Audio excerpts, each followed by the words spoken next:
guys, I'm Jake. Welcome to the Passionate People. You guys know life can be so demanding. It becomes a challenge to keep the passion burning. So the best way to do that is to surround yourself with passionate people.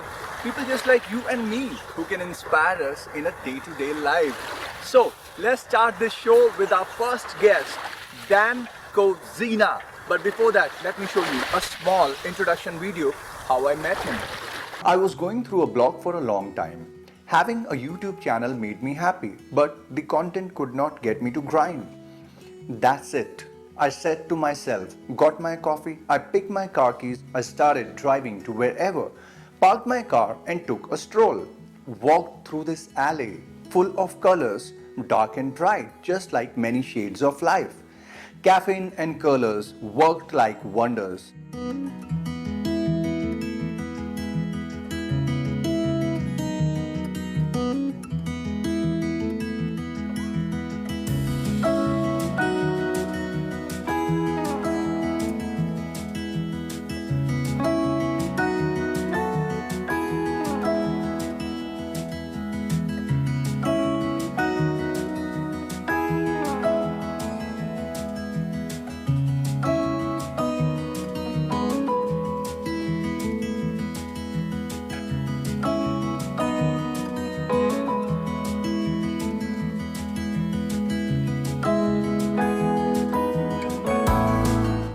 I was inspired, felt like finding this guy, went on Facebook and sent a message.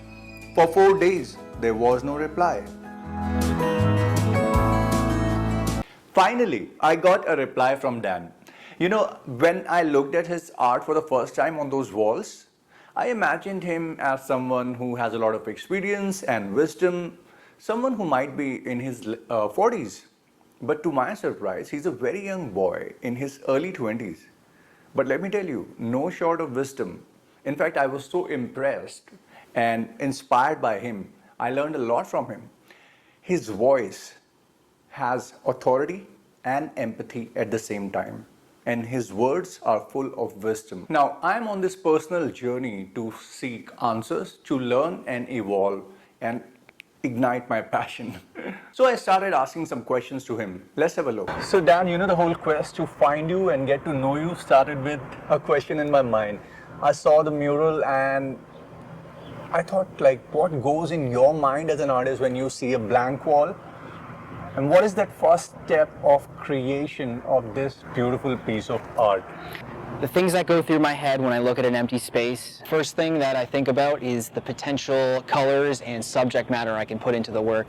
How can I make it fun and enjoyable for the community and for everyone that looks at it? How can I put my own flair, my own style in there? And then the first thing I have to do is start brainstorming ideas, picking different themes and elements I'm going to incorporate. And is it like all work or you kind of have fun around it? Well, I have a lot of fun. There is a lot of work, there's a lot of labor in the painting, but in the brainstorming stage, it's really fun. I can try a lot of different elements and show my client or the viewer what I have in mind, and we can go back and forth. It's a really fun part of the project, and I love it. This is an elaborate piece of art. So how long does it take for you to complete it? Well, normally a project like this, a project to this scale, it takes days to do. You know, this one in particular took 2 weeks.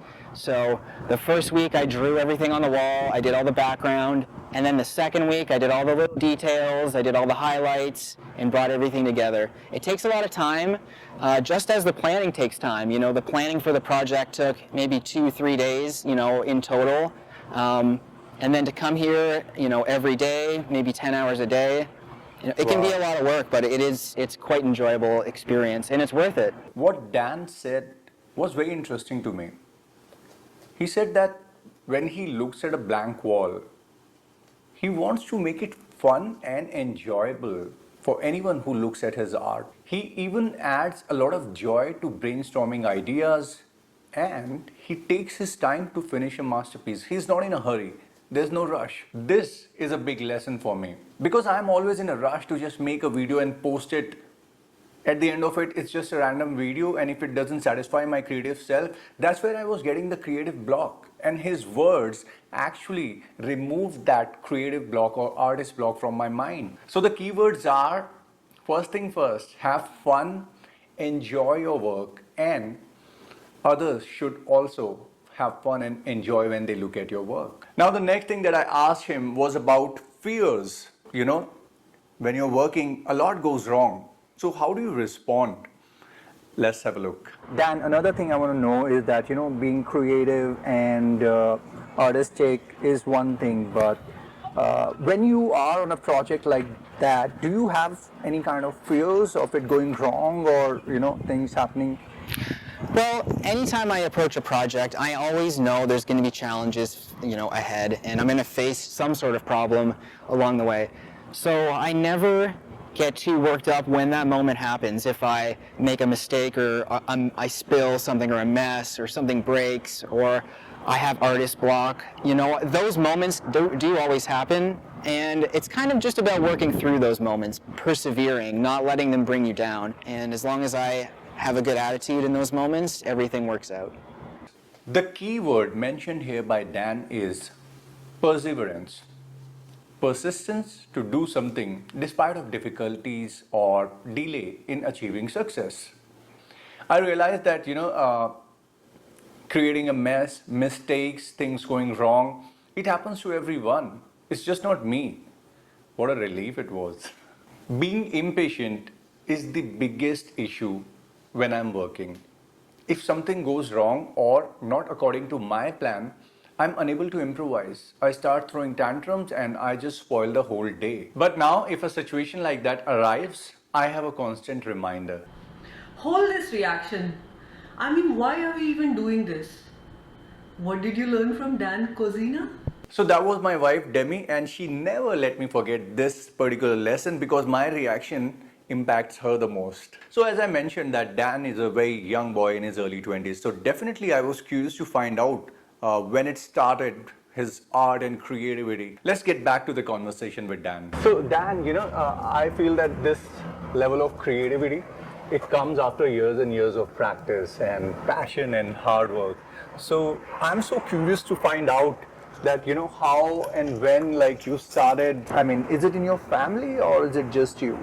I have a very creative family, not necessarily with the arts though. My mother loves music and she used to play different musical instruments.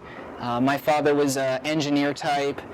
He worked for the city. Growing up, my family was very supportive of my art or creativity. They liked it when I would play music or draw or paint, and they were supportive of those things, and I owe it a lot to their support. You don't necessarily have to have art in your family. I know my parents were very supportive of art, but you can do it on your own. You can find the creativity within yourself, and you can flourish as an artist. I always used to love drawing, and I loved cartoons and comic books, and any creative project I had in school, I loved it. I always excelled, whether it was like painting or even drama or acting and all that. I loved music as well, and then even tattooing and tattoos, and eventually I started tattooing. As a professional? Yep, I started professionally tattooing. Before then, though, I did go to college. I did go to art school. But after that, I got a job at a tattoo studio, and from there, I was doing lots of tattoos on my friends, some family. So it all kind of stems from the things that I enjoyed in life and kind of bringing them all together. And painting murals kind of all happened when I started getting more serious about my art and serious about what I wanted to show and how I wanted to express my work and to the size I wanted to do it as well. So it is a definite journey. It takes a lot of time to practice all those different skills, but it's an enjoyable one, and I've had so much fun along the way. Dan owes a lot to his family, his parents, for his art. And he specifically said that you don't have to be born in an artistic family. All you need is the love and support of your family in doing what you love. Now, this is a big message for me, for my kids in future, and all the parents who are watching this. Just support your children Let them have their own choice. Just support them by all means. You will witness something magical developing and growing in front of your own eyes. We all have seen how passionate is Dan about his artwork, his creativity. I was curious to find out what is his take on life in general. As an artist, what is your philosophy? I've seen you love colors, but in life, what is it? Is it all colorful or are there shades of gray as well? Well, I think there's a balance. I think there's both dark and there's both light. I try to aim towards the positive, the light, and add lots of color and creativity to all the work that I do. Because I feel like there's a lot of negativity out there, and I do feel like adding color, it brings a lot of positivity to your attitude and to the community's attitude. So I definitely try to improve the way you feel when you look at something I've done. I want you to be happy. I don't want you to take everything so seriously. I want you to get lost in the colors and the complexity of it at the same time. I want positivity to be an overall message in my work, and I want to stick to that. What a beautiful thought he shared with us. He wants you to improve the way you feel when you look at his artwork. Positivity is an overall message in his art. I learned that whatever work you do, it will turn out beautiful if it starts with positive thoughts and feelings. You know, there was so much positive aura around him when we were talking in that alleyway, and I'm sure in the video while watching you must have also felt it. Now I'm going to play a part of the video where I had a little fun conversation with Dan to find out, his lighter side. I'm just going to ask you a few fun things and be as prompt as you can be. I'll just give you a word and I want to know what you feel. Okay, so dream, Big. Canada, Heritage. future, The future is hopeful. beauty, Is in decay. lottery. I always lose. Oh, me too. So Dan, when I look at you, man, I feel that, at such a young age, you have already created so much art. So what's your plan now for future? What kind of big canvas are you looking at? Well, I think in the future, I'd like to travel a lot more. I'd like to venture off beyond Niagara Falls and beyond Beamsville and see if I can paint in other parts of the world. I think it would be a good experience. A lot of artists that I look up to do a lot of traveling. Even if I was just to travel around the region a little bit more, I would like that. And I don't want to stop tattooing. So if I can continue to tattoo and continue to paint in the future, I think I'll be very happy. So Dan, what is your favorite thing about your career as a mural designer, as a tattoo artist? Well, one of my favorite things is Yeah. getting to be creative every day and working directly with the community and with people. I think working with people is amazing, especially when you're an artist. Yeah. Sometimes as an artist, you're alone a lot of the time. So doing murals and tattoos, I can connect with the community, I can share ideas, I can be inspired or inspire others, and I think that's my favorite part. Dan, I want to ask you one thing. I mean, your art is beautiful, creative, everything. But about you, I want to ask you, who do you credit for your good looks? Your mom or dad? I have to give credit to both of them. I can't just pick one. All right, so it's a mix. Yes, it's a mix. Okay, it's a fantastic mix, I must say. that. Thank you. So Dan, I really appreciate you meeting me and giving me a vision into your mind, into your art. That was really wonderful, and I learned from you that enjoy the moments, don't let them pass by because of one stupid mistake. That's right. So that's amazing. My pleasure. It was nice to meet you as well. And thank you so much. I wish you all the course. best for all your future work. I'm going to keep a track on your new work as well. Thank you. And let's try and meet again. Of course, we'll meet again soon. Thank you. If you do what you love, that helps your attitude in life.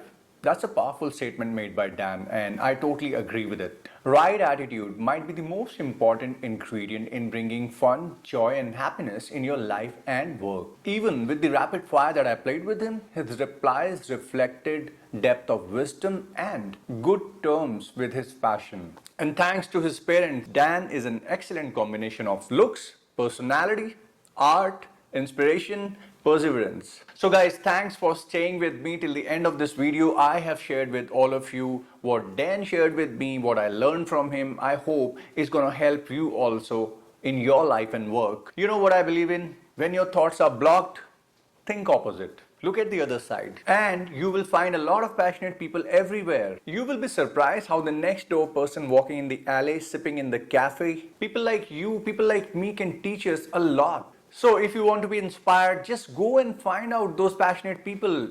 I'll find them for you as well in this video series, so don't worry. And if you are passionate about something, don't hesitate. Just send me an email on my email ID, thinkoppositestudio@gmail.com. Let's get together and share the passion with everyone. See you next time soon. Keep that passion burning. You will be surprised how the next door person walking in the alleyway, alley hota hai na? Alley in the alleyway. Thanks to his parents, thanks to his parents, Dan is an accident. Thanks to his